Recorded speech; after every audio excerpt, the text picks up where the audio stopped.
Good evening, everybody. Welcome to BRITE Connections. Thank you for being here. BRITE Connections is an interactive monthly series designed to bring together our community's youth with our community's supportive adult members. I'm Victoria Zaig, Director of Performing Arts and Project Coordinator for BRITE. For those of you new to BRITE, we are a nonprofit based out of Ventura, California, focused on promoting mental health and well-being through performance and the arts. Our mission is to support youth between the ages of 12 and 25 by helping to amplify their voices around issues that they care about. BRITE is made possible through funding from Ventura County Behavioral Health Department Substance Use Services Prevention. Thank you for joining us tonight. I'm looking forward to spending the hour with you all. Tonight's interactive discussion will be around mental health and the shared human experience. We will discuss overthinking it, what it's like to be an overthinker, and how overthinking can have an effect in your endeavors to achieve your goals. Tonight, we will also be fielding live questions from you also. If you're watching and able and curious, we encourage you to ask questions and comment right here on this live video. As a general rule, the sooner you get those questions in, the better, but we will be fielding questions the whole hour. To kick off our discussion, we'll first watch an incredible short film by student filmmaker Casey Ojeda. Without further ado, we ready to roll that tape? Let's watch Overthinking It.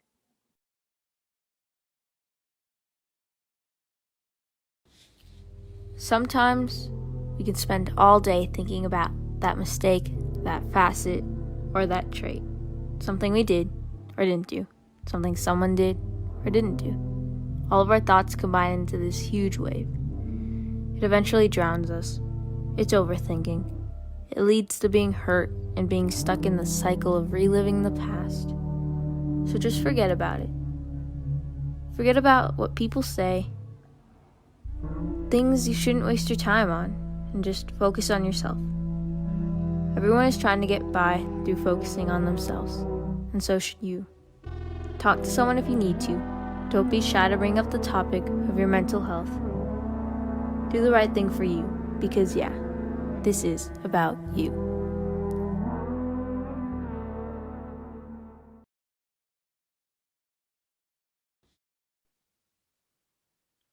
Thank you. Y'all, let's give some love to Casey. That video is incredible. I'm so happy to have you on our team, Casey. Casey, let me introduce you. Casey Ojeda is a student at the high school at Moore Park College. Casey participates within the community in a variety of ways, and she hopes to communicate the voice of the youth. And Casey, thank you for being here. It's my pleasure. Awesome. So one of my favorite parts about BRITE Connections is that it connects the community's youth, like Casey, with the supportive adult allies in our community. So tonight, Casey will be joining the panel discussion as a young filmmaker and youth advocate, but we will have 3 adults joining us, and it's now my pleasure to introduce you to those community leaders. Tonight, we'll be joined by Evan Simmons. Evan is a licensed marriage and family therapist who has worked with children, teens, young adults, and families in Los Angeles and Ventura County for the past 10 years. He specializes in cognitive behavioral therapy and utilizes other therapeutic modalities to address various mental health concerns. Evan strives to help individuals and families create balance and wellness in their daily lives while supporting clients on an individual basis. Hi, Evan. Hi, Victoria. Thanks for having me. Thank you for being here. We'll also be joined by Amy Brink. Amy is the Director of Community Services for the City of Agoura Hills. She has been with the city for 25 years, overseeing the parks, recreation, and community services of Agoura. Hi, Amy. Hi, Victoria. Nice to see you. Always good to see you. Our third panelist this evening is Ricardo Rico. Ricardo Rico currently serves as the Educational Opportunity Program Counselor at California State University, Channel Islands. He serves as the co-advisor to IDEAS, Improving Dreams, Equality Access and Success, which is a club designed to support undocumented students and allies. He is the creator of the Student Success Center Men's Group, which is a group designed to support men of color within higher education. Lastly, he serves as the CSUCI Men's Soccer Club coach. Ricardo is passionate about working with first-generation students and providing support and guidance as they navigate the higher education setting. Good evening, Ricardo. Thank you for joining us. Hello, Victoria. Thank you for having me. Awesome. So I think let's kick off the conversation at the very beginning. Overthinking. So, what is the difference between overthinking and preparing? I guess I'll kind of jump right in off of that one. And I think I appreciate, one, the video, but also all of us kind of being here, have this discussion. But I think one of the easiest ways I can kind of describe the difference between preparing and overthinking, actually, I think was seen in the video. As you could see that fast pace of the clips moving back and forth, and you're trying to catch up and kind of see every little detail. I'm sure most of us were thinking, whoa, wait, what was that? As we're also trying to listen to the words and everything that was being said. And so why I use it as an example is because I think sometimes when we think about preparing and studying, we don't always think about how there's structure and how sometimes we do that in advance. So that way we don't overthink. Whereas overthinking typically tends to take extra time out of our day or distract us from other activities, but somehow ends up pulling us away from other things that we might be wanting to do or needing to do. And I think why, and I'm glad you asked that question, Victoria, is like why it is important to differentiate the two is because I think so many of us our entire lives have been told, oh, well, you should plan ahead, or, oh, hey, it'd be really good if you would have thought, what the consequences would have been before you did X, Y, and Z. And so sometimes it becomes really mixed and we get mixed signals as far as, well, what is too much versus what is too little. And I'm hopeful that through this discussion, we'll be able to kind of decipher between just that, what is the difference between overthinking versus somebody that's really is preparing for the day, for the week, or whatever task might be at hand. Yeah, I agree. I'd actually like to really add on to that. And from my perspective, I tend to overthink a lot. It's more of just my natural behavior. But I noticed, like Evan said, it's more sourced towards anxiety, or at least for me it is. So it's like the what ifs, this could go wrong. Oh, dang, what if I accidentally do this? Just a whole bunch of these little things that are really unnecessary. I think being prepared is just having, a structure, being like, this is how it's going to go, and I'm ready for it, but the overthinking is like, I'm not ready for it. This is why. And so you're kind of just trying to like really like examine yourself in like a dangerous way. Yeah, And and also, I have to, if I can, I was like, let me jump in that because you're giving the real yeah. technical. I love that because it helps explain what overthinking is by definition. But I got to say to Casey, what resonated with me in your film, which was absolutely amazing, congratulations, was I need to ask it in a question. Why did you choose to film it at night versus during the day? Like towards the end, you kind of came out with those really beautiful shots of during the day. But I got to tell you now, Evan, I'll go back to you from a therapist standpoint. I do all my overthinking at night, right? You get into like it's nighttime when things are shut down and it's quiet. That's when I do all my overthinking. So literally that, I don't know if you intentionally wanted the evening, nighttime to speak to something, but it definitely spoke to me because that's when I do all my overthinking.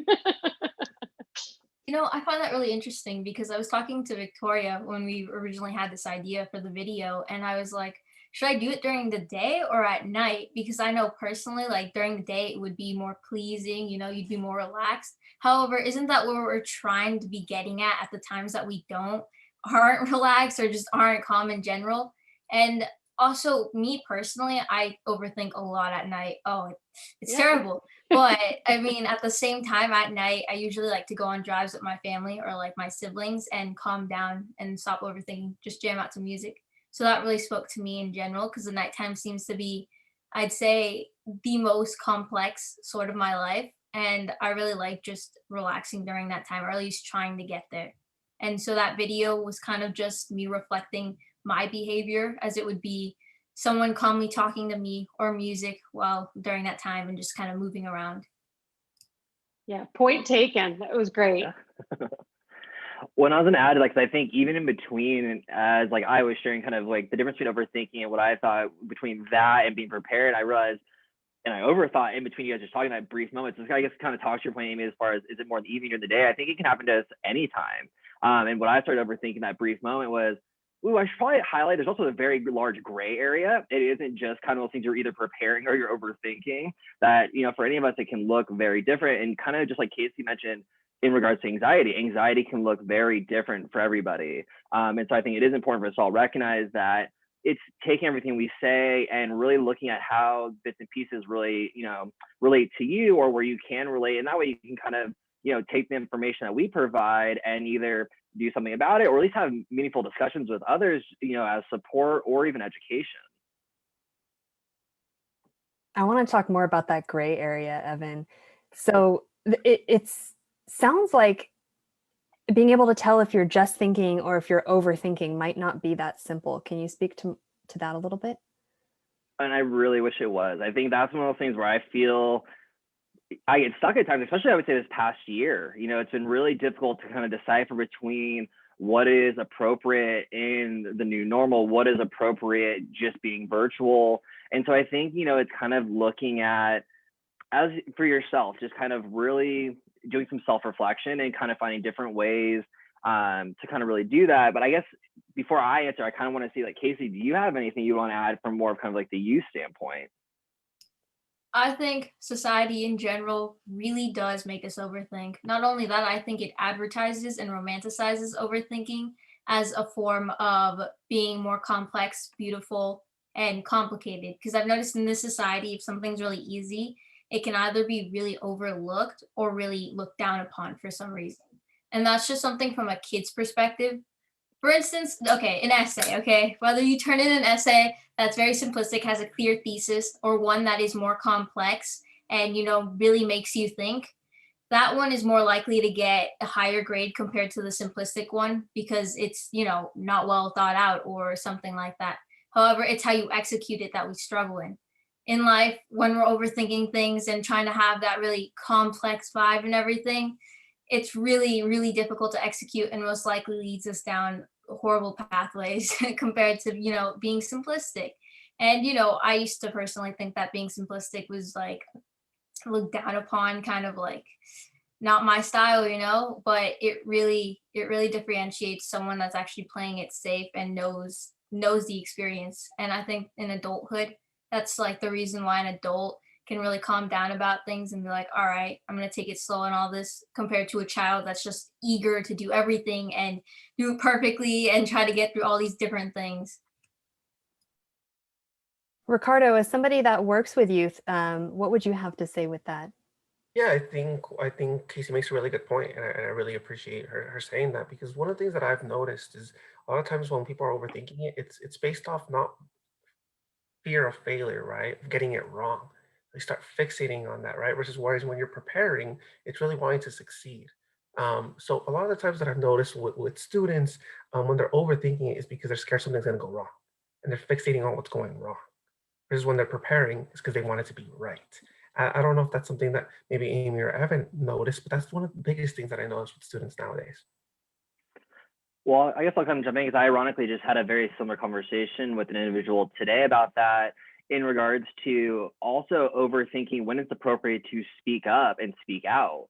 And feeling like, whether it's in a classroom setting or even within a peer group, that overthinking of, is this my place, or is this going to rock the boat, or is this appropriate, whatever it might be. And I think sometimes in those areas, we then also get in this kind of dynamic of, our morals, our values, and all these other kind of societal kind of, not pressures, but influences. And so it is important to kind of really recognize in that those do play a part as far as how we define overthinking, but also to how we experience it. And I know we were all talking before we started tonight, just kind of some of the ways we experience it. And I think that's, it's important to kind of bring up just that, like, it's going back to the gray area, that we're right now kind of focusing on school, work life, and kind of professional stuff. But I would say the gray area, even in personal life, is, we overthink what boundaries to set.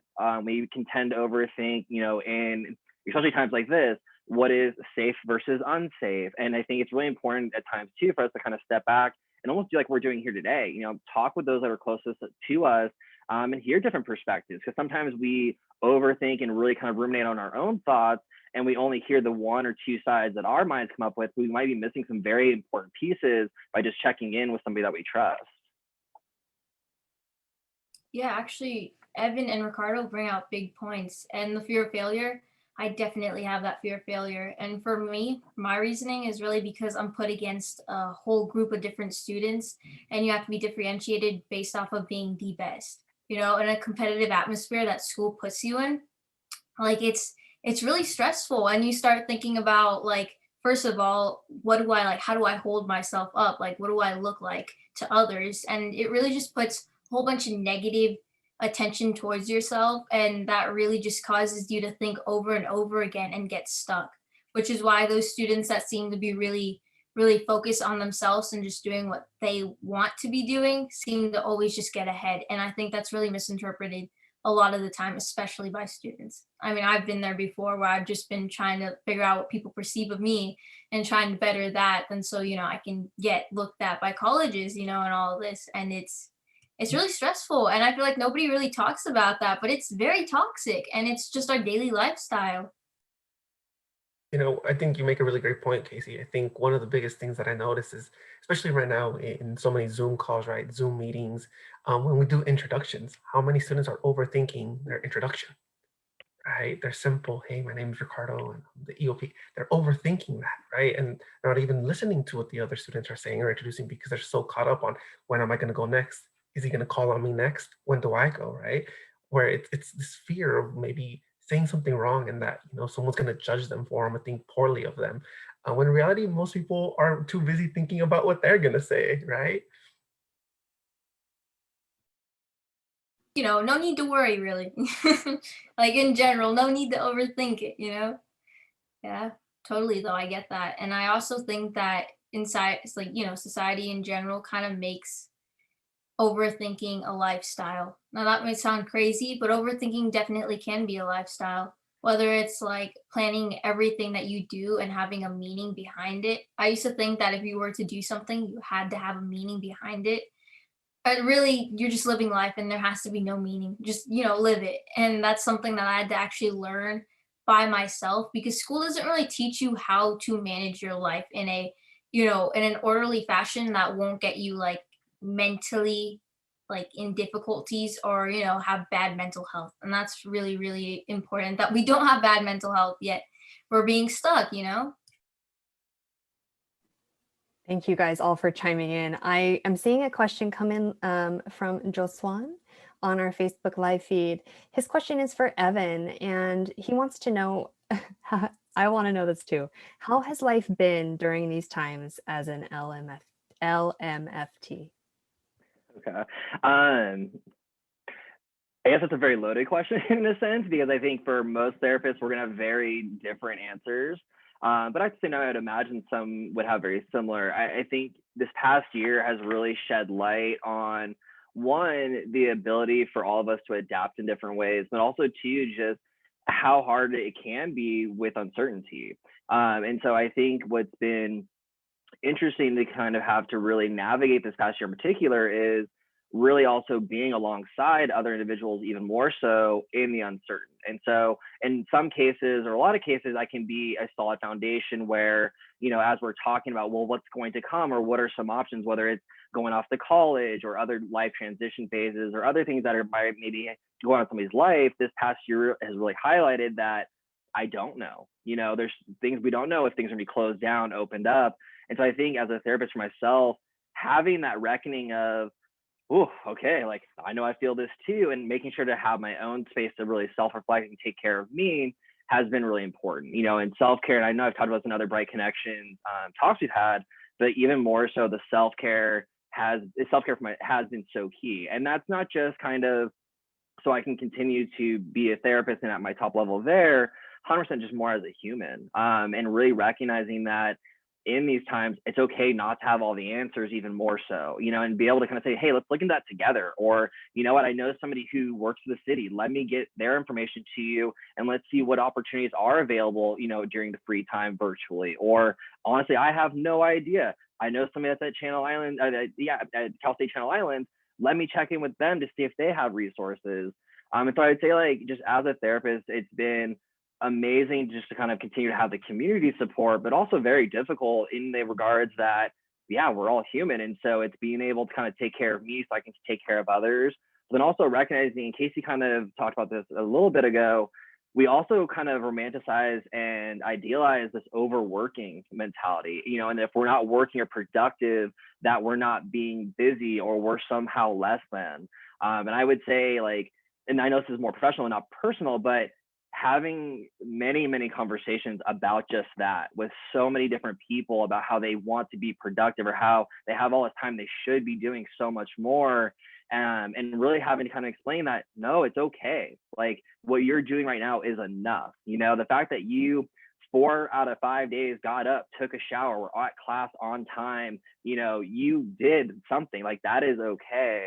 And really helping people kind of really re-identify and restructure just what is expected. Because I think a lot of the shoulds were coming out. And so on a personal level, I think at times it made me feel sad that this is, especially with our youth, the mentality that they're having. It's this idea that, is it okay that I'm done with online school, I'm done with my homework, I'm just sitting here, is this okay? Is it okay if I played video games for 2 hours more than I typically would? I feel like I should be doing more for some other purpose 5 years down the road.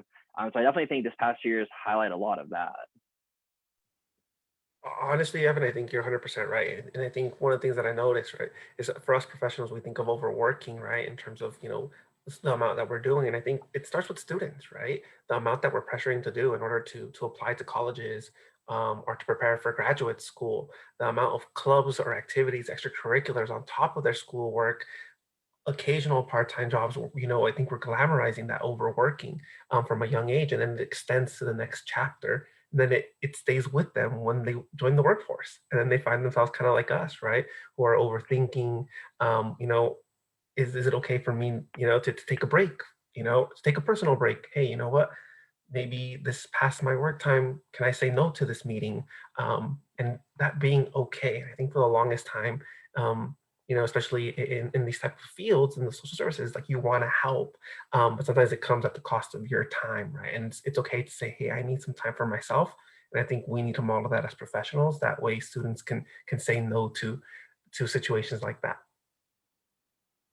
Yeah, see, adding on to that, I feel like when life is simple, we seem lost. We're kind of like, we're not doing something right. Like, you know, I felt attacked during that because I've gotten like almost all of that. I'm here 14 years old and I feel like a failure already because I have time to spare. And, you know, I know a lot of people will put that mentality of the hustler, or like the hustler mentality, like, you know, like entrepreneurs, like getting stuff done as if like it were a daily lifestyle, kind of like overworking yourself, you know, and then you burn out and it's just not a good experience. But it's just so romanticized. And I think this goes to, if life isn't hard or isn't challenging for us, we seem so lost and as if we're already failing. And then even then when it is hard, when life is hard, we're not like taught how to actually manage that, you know? Like I know that when life is a little bit harder than I've expected, I definitely go into bad mental like states because I don't know how to handle it. You know, school won't teach you how to do that. School will just tell you be organized and you're safe to go for life. That is not true at all. You know, things are going to happen and get in the way and all that, and we don't know how to work around it or like really fluctuate from different like times of our life, you know. And we are not taught really anything like emotionally supportive like throughout school, and it really messes us up. And I think like you guys said, like life is really simple. Like my sister used to always tell me life is really simple, make the next right choice, and I used to get so mad. I would be like outraged because I'd be like, no, because what if I do this and mess up on this and like all of these different things? But in reality, life is really simple. We just feel really uncomfortable with that, but it's true, you know? It is very true, and it should be simple. And I think I think when the pandemic hit and we got through kids finished out the end of the last school year, we kind of made it through. And then when summer hit, we started to gear up for this next round of kids to graduate and to go away to college. I think what really like hit me hard was this idea that you had to be doing, kind of to Evan's point, that there was an expectation that we had to be doing something like more than normal during the pandemic, rather than like just leaning into it and getting through a pandemic. All of a sudden we're being tasked with, even as adults, right? Like I've got lots of friends who have repainted their house, have organized all their closets. They took up 3 new hobbies. They watch movies every day, right? I haven't I've cleaned maybe 1 closet, but I haven't painted anything. I haven't started a new hobby. I'm just getting by and happy that I'm getting by, right? But the pressure on the young adults too, you know, not before pandemic, it was already the, you know, going away to college, right? The high GPAs, that loaded resume, your essay better be really packed with something good. Hopefully you started a business or two, right? And built a house somewhere, not in this country. But when the pandemic hit, now it was, well, let's see what this next generation of kids are going to do, right? This next round of kids going away to college, right? How do they spend their pandemic time, right? So there's that pressure to take this time that you've been home or working remotely, and you're supposed to be able not only to survive and get through with what you're doing and adapt to this new lifestyle, but you're also supposed to be doing something amazing on top of that with this extra time. That I think is the worst part of it. And I think that really is how we as a society overthink things. This should be a time of, what Casey said, it should be simple. It should just be bringing us back to connect with each other, connect with your family, your friends. I don't know about you guys, but Zoom, as awful as it is sometimes at the end of the day, it's given us the ability to connect. I mean, look at us now, connecting with people all over and all day long. So I think the pandemic it's been really, it'll be interesting to see when we come out of this, and we're almost getting out of it, looking back, like what did it teach us? And I hope that there's a lot of teachable moments for people. I really do. But I will say, I'm sorry, I don't want to keep talking, but what it did also make me realize in my professional life is how much we overthought things before the pandemic, even with working. Like, I went back to my office after we were home for a while, and it was like, you see stacks of paper, and we made things so complicated because we were overthinking it and getting away from what was really important in what we were doing. So I'm hoping that as people start to return to work, that we take that simple life mentality, Casey. I think that's a really good attitude, and that we continue to use that, because we have overcomplicated things way too much. We overthink it way too much. I think to kind of jump in real quick and kind of piggyback off what Amy just was saying, what everybody has been talking about, and this kind of goes to something that Victoria had asked a little bit earlier or alluded to a little bit earlier, but I think sometimes too, we are told, oh, well, just don't think about it, or, oh, go distract yourself. And I think speaking of simple, it's also acknowledging that just to stop overthinking is not simple. I think we also have to be very realistic with ourselves that when we tell somebody, oh, just don't think about it, or, oh, don't worry, that in reality, you're basically kind of, in a sense, inviting them to worry about it. And in that moment, I would say that's where it's most important to kind of come from that place of curiosity. And I know I've said this in other talks we've had, but that does go a long way. Instead of just telling somebody, oh, that's not a big deal, you'll get through it, or, oh, that's not that important, don't overthink it. It is really important to kind of ask, hey, what is it that I can do to support you? Or do you even need support? You just want to vent? Like, what is it that you need from me? And maybe it's not even asking it that directly. Maybe it's just kind of being there, And so I think it's important for us also as individuals to feel comfortable knowing that we can reach out, because if we don't have a solution to something we're thinking about, that's okay, and especially during these times, that's where it is really important to use community resources, even just a friend or even somebody that you happen to play video games with online. I know at the times it can really run the safety risk, and so yes, be careful with that. But asking somebody for just kind of an open ear is not a bad thing. And I think that is really important. Thank you, Evan. I think that we're getting, part of BRITE Connections is having this community conversation. And there is a comment in our Facebook Live that I want to bring up and talk about real quick. It says, Casey, it's from Vienna. Casey, this is exactly how I perceive our society and school systems. It is very toxic.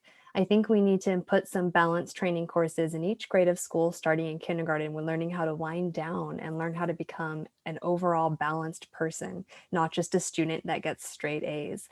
Life is about our mental, physical, emotional, spiritual, etc. aspects. Loving this seminar. So I wanted to thank you, Vienna, for watching and for the compliment. It's nice to have this discussion too. And I do want to roll into a question we got for Casey. I believe this question is from Logan. Casey, it says, is overthinking a topic that you discuss with your peers? So do you guys sit around and talk about what's on your mind all the time? Well, it is definitely a common thing that we discuss, but it's disguised as just how we communicate. You might text a friend and be like, yo, I need your help. What if this happens? Or like, what am I going to do in this case and all that?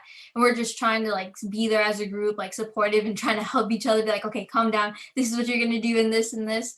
And it's just really, it's disguised as way too many things within our lifestyle. So I say we definitely do, but overall, overthinking it, we don't really talk about it as actually what it is, mostly just because, I feel like we kind of fear it to some extent because then you're telling us that our lifestyle is kind of incorrect. We have that going to bed thinking about thoughts, sitting there when we have free time thinking about stuff. It's kind of like what was said earlier, it's kind of how we were trained to go through life. So it just seems normal to us, which is actually, I feel like making adult life, like adolescence, a lot more complicated than what it is because adolescence used to just be something where you have fun, you're kicking it with your friends and everything. And now it's turning into something that's when you're sad, you're like sad part of life. And it's really sad that it's being taken away from us because we're being trained to be like machines. And like that is really important, like the school system, they're all focused on like how executed everything is instead of the process. School was originally supposed to be made for education and that's kind of it. But since it's taking up so much of our lives, it really needs to be more than that. It has to come through with something about like teaching us how to be more self-aware so we can recognize these issues first and then really put matter into our own hands and really manage that. Well said. We have a question coming in for Amy. And this is something I wanted to jump in earlier and ask, but the conversation was too amazing, I didn't. So I'm glad this was asked. Joswan asks, Amy, what programs do you offer that support mental health and well-being?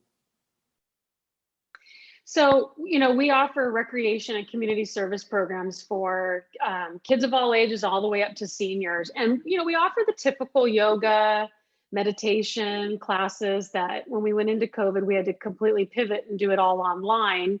But we also offer, and I see how important it is, we offer lectures to our older adults. And we've actually been offering some online programs for our teen group as well. And I think what's more important than, I find more important than the lecture or the topic or what the event is that we're connecting with a senior or a, somebody Casey's age, it's not necessarily what they're doing, but it's the fact that they're connecting. And we had a group that has consistently been meeting, every couple of Friday nights, maybe 25 kids hop on and they come from all over. And they'll do like a bingo night or a karaoke night. And I think over time, I saw and I realized that it's really not necessarily about what you're doing, but it's about getting together. So I've realized over the years too, that mental wellness programs are out there. It's yoga, meditation, but I think mental wellness also needs to include connecting and having conversations. So luckily we were able to kind of keep some of those discussion groups going with the older adults. And I'm really hoping that we can launch and start some of these discussion groups with the young adults. Cause like Casey said, and was it Vienna in the chat room had said, do you talk amongst your friends? You need to talk amongst your friends because it's stressful. So I think talking, discussion groups, all part of mental wellness. And then the big thing, I'll kind of end with this, the big aspect that we've been promoting lately is something that's really just kind of staring us right in the face. It's that getting out and taking walks and taking hikes.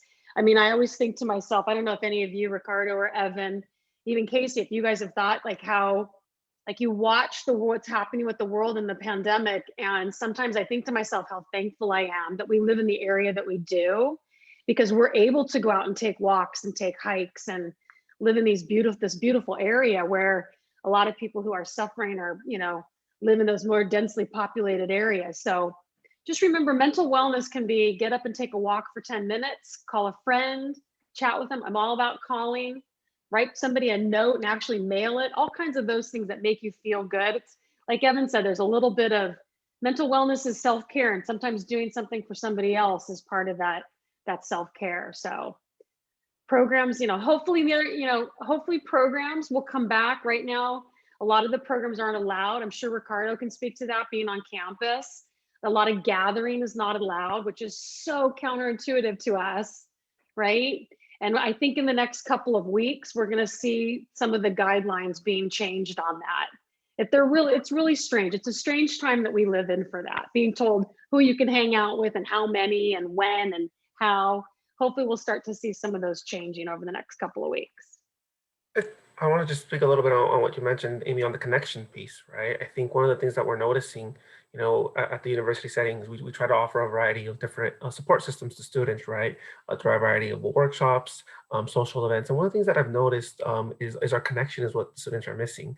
The men's group that I run, or even a book club that we run, I've noticed that the students are joining those sessions, not so much because of the substance, but really just to connect with one another. It came to a surprise to me not too long ago that some of the book club members told me, Ricardo, we actually don't read the book. We're just here because we want to connect and we like the conversation, right? So that they're missing those pieces. I think it's important that, that us as professionals and students, for them to hear that, to not be afraid to join those spaces, right? If they're feeling like the disconnect is there, right? If they're feeling the sense of loneliness, as they overthink, hey, should I join that? Should I not? Should I go to that event?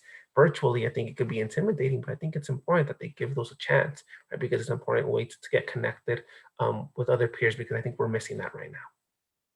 And sometimes it's less intimidating, right, to connect with people over Zoom. Like, I think if you get nervous, like you might not walk up to somebody if you were in a classroom or at outdoor at an event, but on Zoom, it's a little easier. Like, you feel a little bit more protected. But I was going to say, Evan, like, bring it all home for us, right? Like, we as humans, we need to be connected, and this Zoom thing just doesn't work for us, right? Well, So I we was got to gonna make say, it work for us.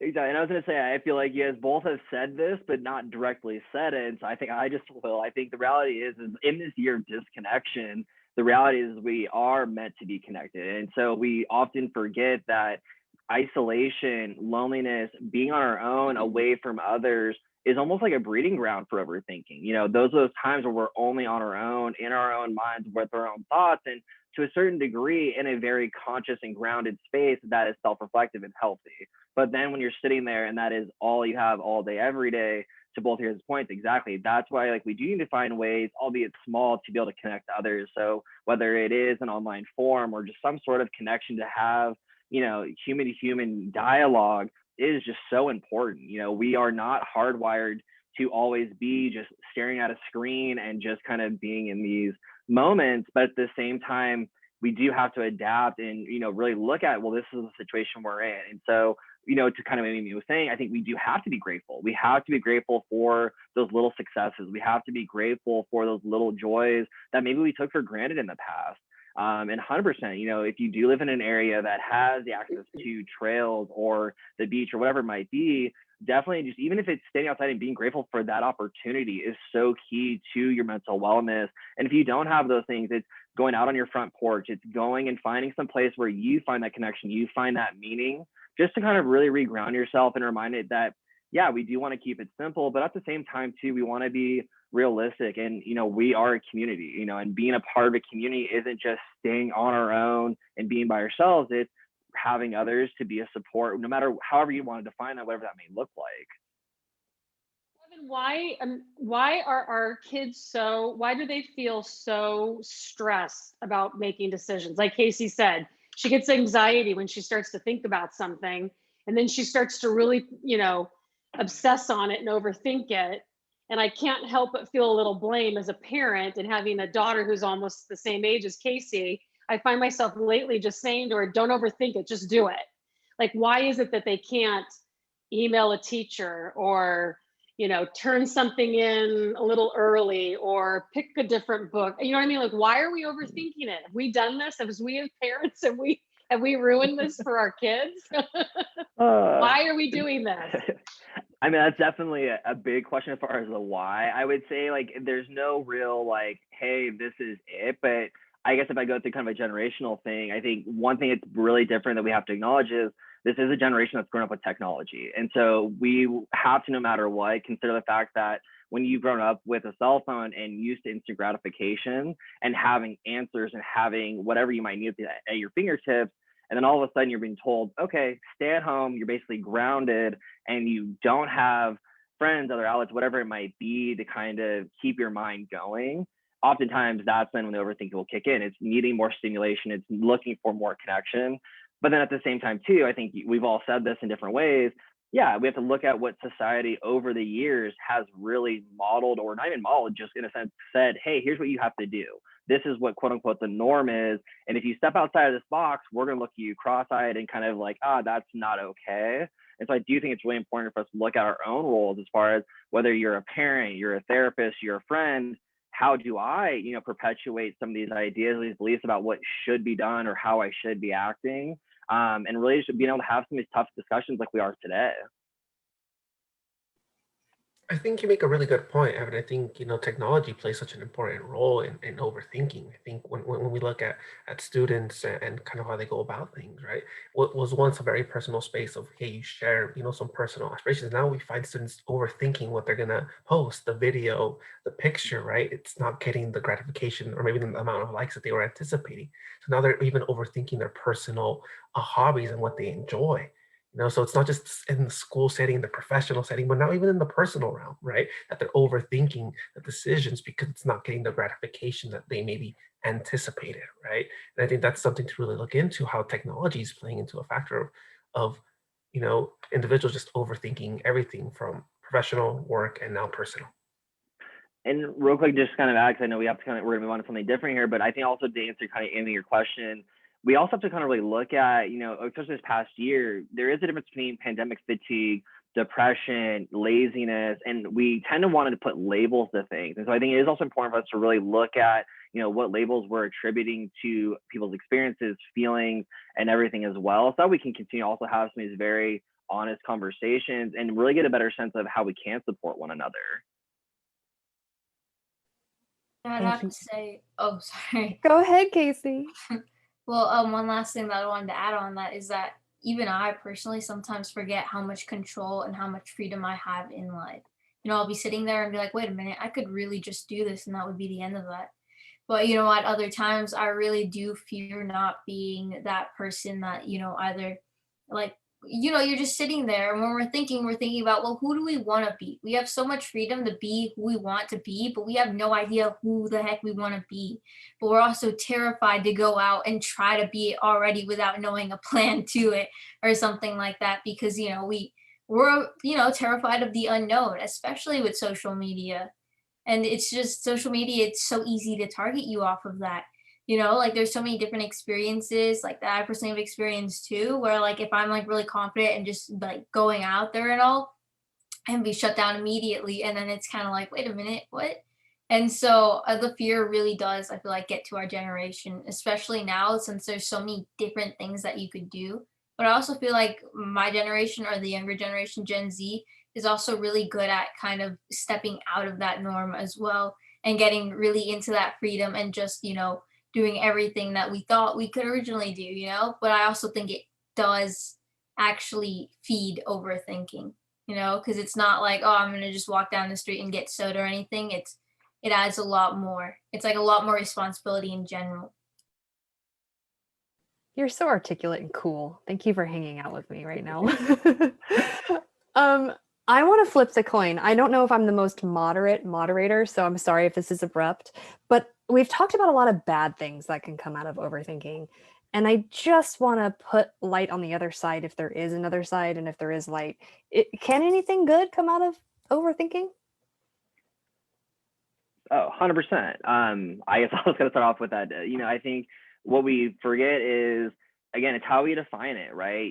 What's overthinking to me might not be the same for Ricardo, Amy, or Casey. But if you think about a lot of our achievements, just in general over the history of like mankind, like somebody overthought a lot of our main achievements, and so if you think about overthinking and you really just reframe it as the preparation piece of it, that's where you start to see more of the positives. It's preparing for your exam a week out, not 3 hours before. Other positives, though, it does that fight or flight response. So if you know that you're about to enter a new situation, you might overthink, pros and cons and various outcomes. But then it really does come down to when you're able to kind of stop yourself from going too far and ruminating and overthinking in that regard. I would say other positives, though, also allow for conversations just like this to flow naturally. I think a lot of our added commentary today probably came from a lot of us just like thinking in between, oh, I should have said this, or oh, what about that? And here we are, we're having a very fluid dialogue with individuals with, various perspectives. I think that's one of those awesome things that we can get from that. Even then, I think overthinking is just paying attention to details. So I feel like sometimes when you're paying attention to that detail, you can really, be more ahead since, you were there, you were present, and you saw all different perspectives at once. Sometimes it can be overwhelming and sometimes it can just be a useful tool. Casey, Yeah, don't go anywhere. Oh, sorry, Ricardo, please. No worries. I think 100%. It's very similar in the sense of just overthinking allows you to kind of look at multiple scenarios, right? And then sometimes when things don't go according to plan, you've already planned out multiple scenarios that you kind of have a backup plan, right? So sometimes that overthinking can be useful in the sense of, hey, I have a backup plan to my backup plan. And sometimes when things don't go according to plan, especially in virtual environments, sometimes that's nice to have a couple of alternatives. Like if somebody talks over you, say, hypothetically, Ricardo. But then, yes. Sorry, thank you for being cool. That's the thing in Zoom. You never no, space is different. We have a question coming in that I want to ask you, Casey. I see this question from Zia, and Zia says, thank you, Casey, for being so inspiring. How did you come up with the idea of creating a video and speaking about this topic?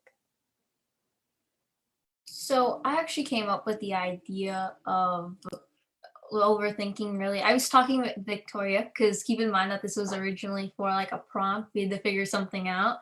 And so I was just kind of sitting there and I was thinking about this. And I really was, well, actually, at the time, I hadn't told anybody about this, but at the time, me personally, in my life, I'd say I was overthinking everything. I wanted a plan to everything. I was like, this is my next big project in life. I gotta, make this amazing. And I just found myself overthinking it. And I was like, I'm getting sad now. Why am I getting sad? And it's like, because I'm thinking that I'm a failure because I'm comparing myself to all these different people and all that. And then I'm thinking, well, why am I even thinking about this? I should just be, on my run. Like, what am I doing? And I just realized that, one really major thing in like mental health is overthinking it in general. Because I'm not saying that like mental health should be overlooked. I'm saying that in general, when we're sitting there and we're like, what should we do now and all that, and thinking, we're wasting more time than actually getting ahead and just doing what we have to do or what we want to be doing. It's just kind of, it's wasting time to some extent.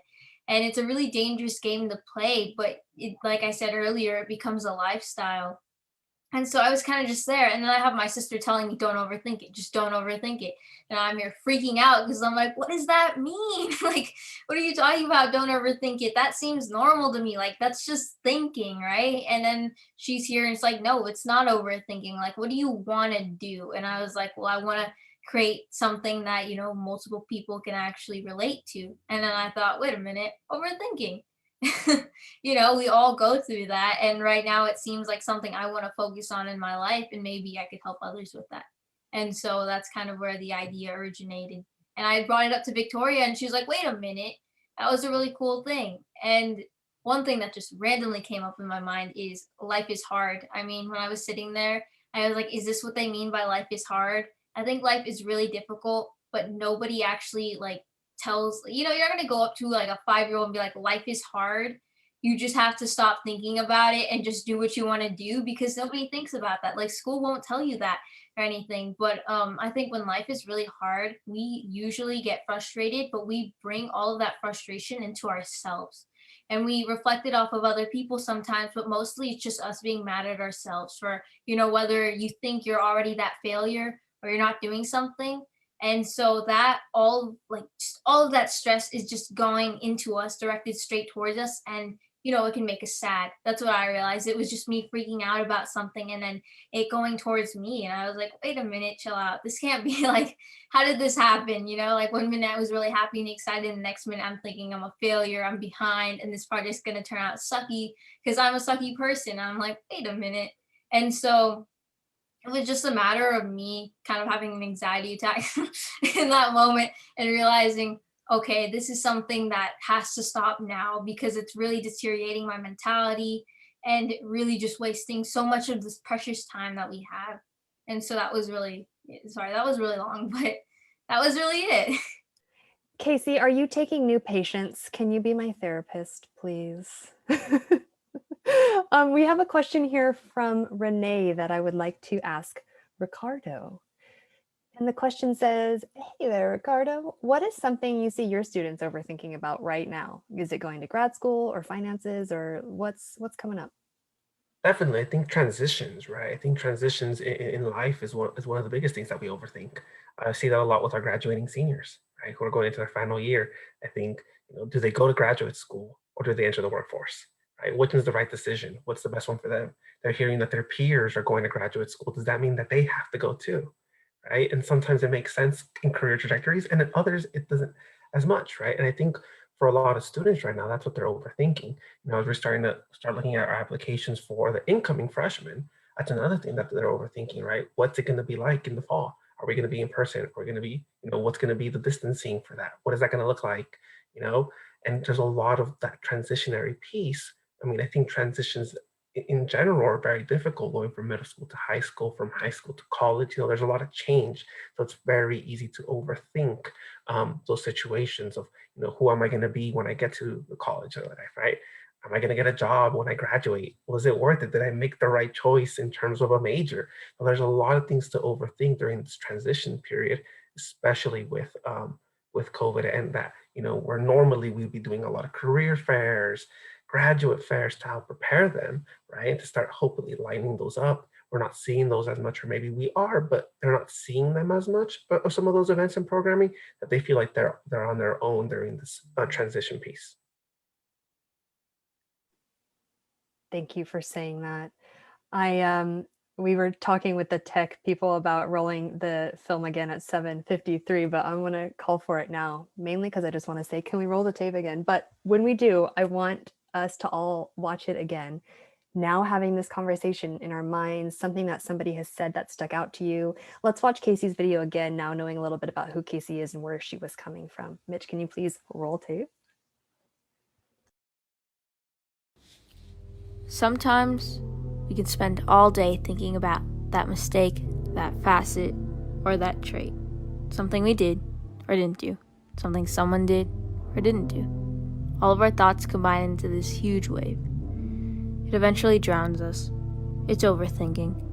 It leads to being hurt and being stuck in the cycle of reliving the past. So just forget about it. Forget about what people say, things you shouldn't waste your time on, and just focus on yourself. Everyone is trying to get by through focusing on themselves, and so should you. Talk to someone if you need to. Don't be shy to bring up the topic of your mental health. Do the right thing for you, because this is about you.